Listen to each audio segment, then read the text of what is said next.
हमारे साथ में जय भीम संसार पर जंतर मंतर पर राजेंद्र पाल गौतम जी के समर्थन में आए हैं, कुछ साथी बात करेंगे। Sir your good name? मेरा नाम है SK गौतम।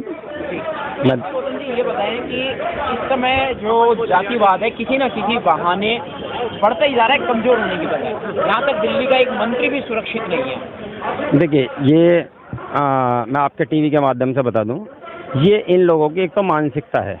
जिसकी मानसिकता खराब हो चुकी हो ना, मान लीजिए अगर मेरी मानसिकता मंदिर में जाने की है तो, और मेरा मंदिर में शोषण हो रहा है, लेकिन मेरे को जूते खाने की आदत है, तो मैं जूते खाऊंगा और वो मुझे बर्दाश्त करने पड़ेंगे। तो ये मानसिकता के ऊपर डिपेंड करता है।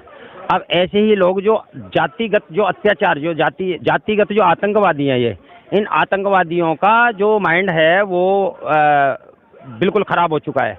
किसी भी लेवल पे उनका माइंड काम नहीं कर रहा, वो जातिगत अत्याचार करते रहते।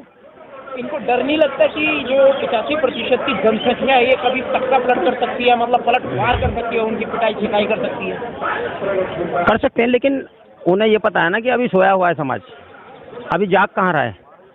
अगर यहाँ पे आज ये आंदोलन हुआ है मंत्री जी के उसमें, तो हम यहाँ पार्टी के लिए नहीं आए।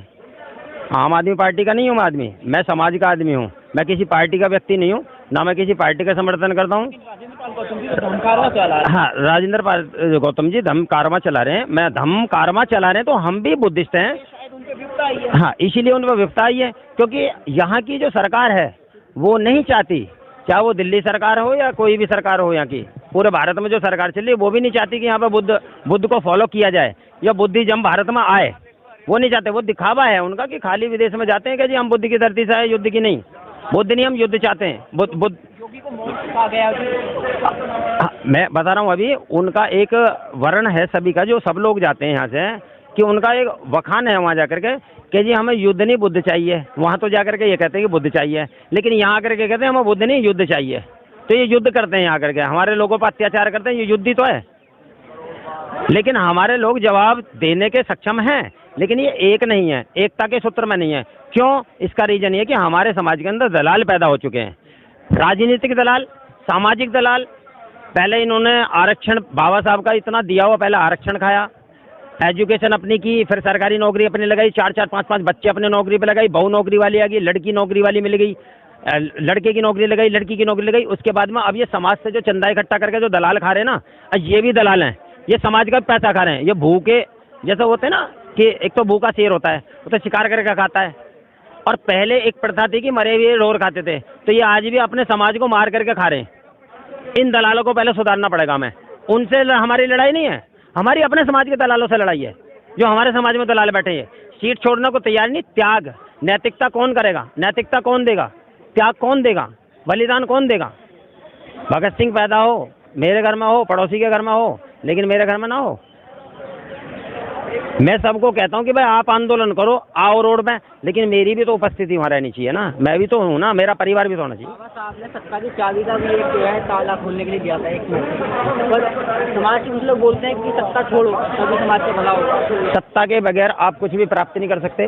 राजनीति ही एक ऐसा जरिया है जहाँ पे आप अपने समाज को ऊपर लेके, क्यों बहन जी, अगर सत्ता में आई 4-4 बार, क्या हमारे लोग जितने बैठे हैं जो BSP में गए थे, वो दलाल जितने आज जो छोड़ करके बैठ गए हैं या अपनी दलाली कर रहे हैं, क्या उनका विकास नहीं हुआ? जो टायर पंचर लगाता था आज की डेट में कितने पैसे वाला बन गया वो? जी तो बोल रहे हैं कि मुख्यमंत्री बन गए, मायावती का नाम उन्होंने लिया था कि कुछ नहीं कर पाया, मुख्यमंत्री बन गए, राष्ट्रपति बन गए। देखो बहन जी के नेतृत्व में जो भी काम हुआ है उत्तर प्रदेश में जाकर के नजर उठा करके देख लो। जो आज की डेट में जितना कारवां है ना, जो फैला हुआ है यूपी में, जो आज हाईवे बन रहे हैं और वो सारे जो बन रहे हैं, वो बहन जी की देन है। नोएडा को देख लो आप, आगरा ताज एक्सप्रेस को देख लो, आगरा देख लो कितना साफ सुथरा है। जो पहले हमारा CM आकर के पॉलिसी, जो जैसे हमारे बाबा साहब प्लानिंग मंत्रालय चाहते थे, तो इन्होंने कानून मंत्रालय दिया। अब हमारी बहन जी जो प्लानिंग करती है कि यूपी के अंदर साफ सुथरा हो, यूपी गुंडे देखो कैसे माफिया घुस गए थे अंदर। लेकिन जैसे अभी सरकार है जो आज की डेट में तो गुंडागर्दी पूरी दान पे, अब वो तो कहते हैं ना प्रमाण पत्र देते हैं गुंडागर्दी खत्म है, लेकिन हमारी बहन बेटियों के साथ में, हमारे लोगों के साथ को मारा जा रहा है। राजस्थान में देख लो क्या हाल हो रहा है। पुलिस डिपार्टमेंट की जिम्मेदारी बनती है सुरक्षा की, लेकिन पुलिस डिपार्टमेंट में तो खुद जातिवाद भरा पड़ा है। पुलिस प्रशासन के अंदर इतना जातिवाद है, वो तो शासन और प्रशासन तो सारा उनका है ना। उन्हें पता है कि शासन में हमारे बैठे हैं, प्रशासन हम चला रहे हैं, तो हमारा कोई कर नहीं सकता। राज्य में चुनाव है अभी, लोग किसको देखते हैं, मतलब किसको वोट करेंगे? देखिए, समाज को किसको? देखिए, मैं राजनीति मैं इसमें नहीं जाऊंगा, समाज के लिए मैं ये नहीं कहूँगा, लेकिन मेरा ये कहना जरूर है, आप वोट उसको करिए जो आपका प्रतिनिधित्व तो बढ़िया करे, जो अच्छा करे, आपकी बात को माने। शराब, मिठाई, साड़ी और जो पैसे दे करके जो वोट लेगा वो तुम्हारा कभी विकास नहीं करेगा, ये चीज़ ध्यान रखना। जो शराब जो बांट करके करेगा ना, तो आपके बच्चों को शराबी बना रहा है, ना कि वो आपका विकास करेगा, वो तो तुम्हारे को दलदल में ठोक रहा है।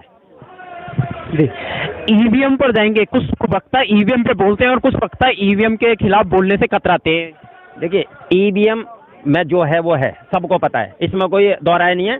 ईवीएम अगर ना हो, 4 स्टेट में सरकार आई, एक केजरीवाल जी को छोड़ दिया पंजाब, बाकी चारों अपने आप ले लिए, कहाँ है ये?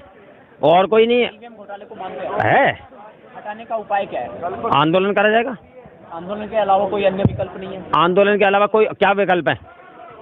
निर्वाचन आयोग खुद ही बिका हुआ। निर्वाचन आयोग खुद बिका हुआ, निर्वाचन आयोग को घेर लो जाकर के और अपने आप इलाज हो जाएगा उसका।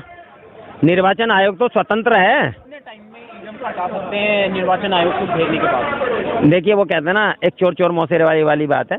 ईवीएम लाई थी कांग्रेस, बीजेपी इसका यूज कर रही है, बीजेपी यूज कर रही है, और हमारे लोगों के हाथ में इसीलिए सत्ता नहीं लग पा रही, क्योंकि दोनों एक ही बैठे हैं।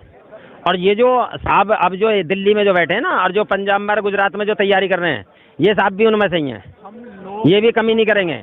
बहुत सारे लंबे समय के बाद भी आज भी मतलब उसी हालात में ज़्यादा बेहतर हालात में हैं अपने समाज में, मुट्ठी भर लोगों को छोड़कर, पर मतलब कैसे बराबरी कर पाएंगे मनुवादी?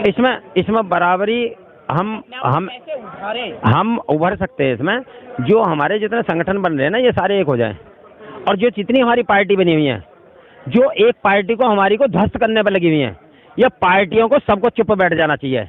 एक बार तुम ले आओ और दूसरी बार तुम देखना तुम्हारी ताकत क्या होगी। पहले हमें अपनी पावर दिखानी पड़ेगी, जैसे साहब काशीराम जी ने पावर दिखाई थी, पावर दिखाई तो 1 मिनट में तख्ता पलट कर दिया ना उन्होंने। तो पावर में आओ पहले, तो मतलब पहला स्टेज जो है वो पावर है, पावर, उसके बाद देखेंगे।